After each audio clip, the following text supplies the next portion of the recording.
여러분 안녕하십니까? 사주 상담사 장세진입니다. 인성은 도장인과 별성으로 구성되어 있는데요.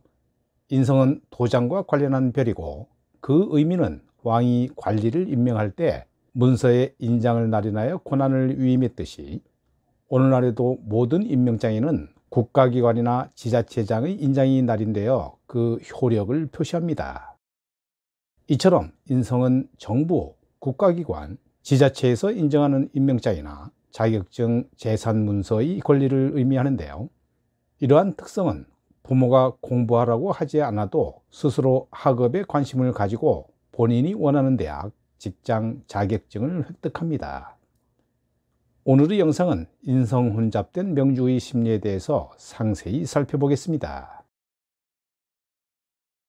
사주 원국에 정인과 편인이 섞여 있으면 이것을 인성 혼잡이라 하고, 편인이나 정인이 3개 이상 있어도 이 역시 인성 혼잡이라 합니다. 인성이 혼잡되면 생각이 많고 머리가 복잡해서 머리가 아프니까 여러 생각을 하기 싫어하지요. 생각을 하지 말아야지 하면서도 생각을 떨쳐버릴 수 없는 상황입니다. 정인의 긍정적인 생각과 편인의 부정적인 생각으로 왔다 갔다 하는 것이므로 늘 헷갈리는 상황이죠. 인성이 혼잡되면 정인의 마음으로 솔깃해서 믿었다가 편인의 부정적인 생각으로 오해를 하게 됩니다. 인성이 혼잡된 사람은 사람이 좋고 심성이 착하긴 한데요. 본인의 입장에서는 세상이 내 마음 같지 않아서 마음을 터놓고 이야기할 사람이 없는 것입니다. 인성이 혼잡되면 정인의 마음도 알고 편인의 마음도 알기 때문에 상대방의 마음을 잘 읽어냅니다. 또 잔머리를 너무 굴려 상대방이 종잡기가 어려우며 본인도 머리가 매우 아프고 복잡한데요. 자신이 잔머리를 잘 굴리다 보니 남들이 잔머리를 잘 굴리는 것도 귀신같이 알아차립니다. 인성이 혼잡되면 생각이 많고 고민도 많아서 머리카락이 빨리 빠지거나 흰머리가 많이 나기도 합니다. 인성이 많으면 식상을 억제하니까 게으르게 되는데요. 마음속으로만 달나라도 가고 기와집도 지었다가 부셨다가 하며 식상을 억제하게 되면 의욕상실이 돼서 겉으로는 표현을 하지 않고 속으로만 궁리를 하게 됩니다. 인성이 많으면 관성이 설계되어 관성에 대한 기대가 불만으로 변하게 되는데요. 남편에게 기대를 하다가 실망하게 되고 직장에도 기대하고 들어갔지만 실망하게 됩니다. 인성이 혼잡되면 잔머리가 뛰어나고 판단을 잘해서 척 보면 안다고 하다가 자기 꾀에 자기가 넘어가기도 합니다. 온갖 잡된 생각이 많으니까 늘 피곤하고 스트레스가 많은데요.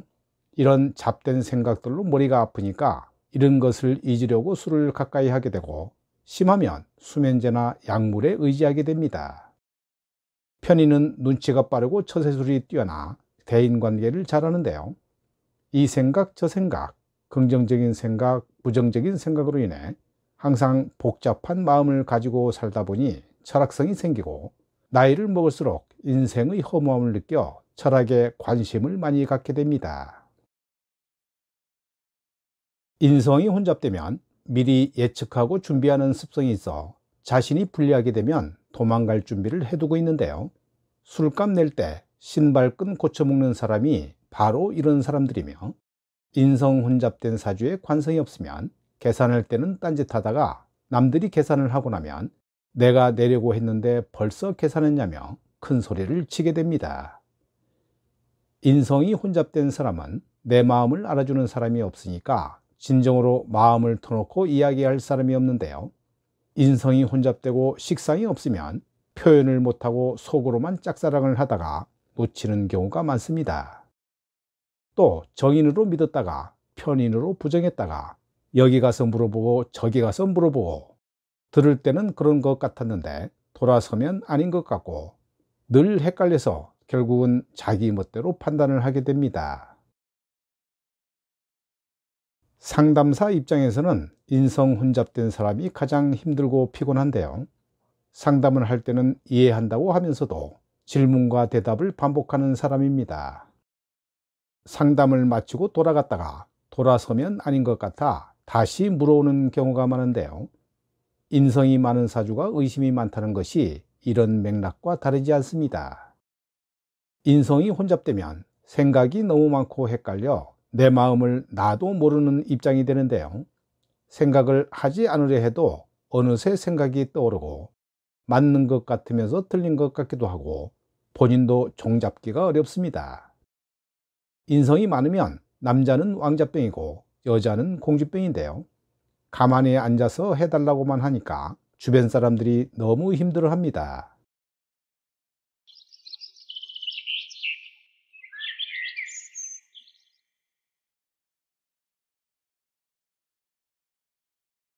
이명주는 진월에 태어난 경인일주 여명으로 천간에 비견이 많은 가운데 재성도 만만치 않게 많은 사주인데요. 하지만 연간의 을목은 비견과 합을 했고 진중의 을목도 비견들과 안명합을 하고 있습니다. 정편인이 강해 모친의 영향력이 많다고 보는데요. 부모궁에서 나오는 재성으로 인해 재정적인 부분에서 큰 문제는 없었을 것으로 봅니다. 다만 비견이 많고 비견과 재성이 전부 안명합을 하고 있기 때문에 특히 돈 관리에 신경을 써야 합니다. 또 인성이 혼잡되어 있으면 이 공부 저 공부하는 등 하나에 집중하지 못하는 특징이 있는데요. 대운의 영향에 따라 다소 차이가 있을 수는 있습니다. 진로는 금융, 세무, 재무회계 등으로 보이는데요. 화, 관성이 투출하지 않아 경쟁력이 조금은 약할 것으로 보이며 큰 조직보다는 작은 조직에 더 어울린다고 봅니다. 또 진토는 나의 식상을 입고시키므로 이성운이 조금 약하게 나올 수 있기 때문에 늦은 결혼이 될 수도 있습니다. 이명주는 5월에 태어난 무신일주 여명으로 정인격의 일지신금을 쓰는 팔자입니다. 월간 간목불이가 연지에 있으니까 모군의 직장생활을 하며 돈을 벌겠지만 신금 식신을 활용하는 팔자라 40대 혹은 49 기축대운의 직업이 바뀔 것 같고, 관성 남자는 편관 나무들인데요. 시지 진토 속의 을목 정관은 일지 신금 속의 경금과 을경암합을 합니다. 29 신묘대운에 지지 묘목 정관이 들어오고 계면인의 묘목이 또 하나가 들어오는데요. 월간 간목이 병화를 생하고 연지 인목이 월지 오화를 생해주니까 묘목 남자와는 인연이 약하다고 봅니다.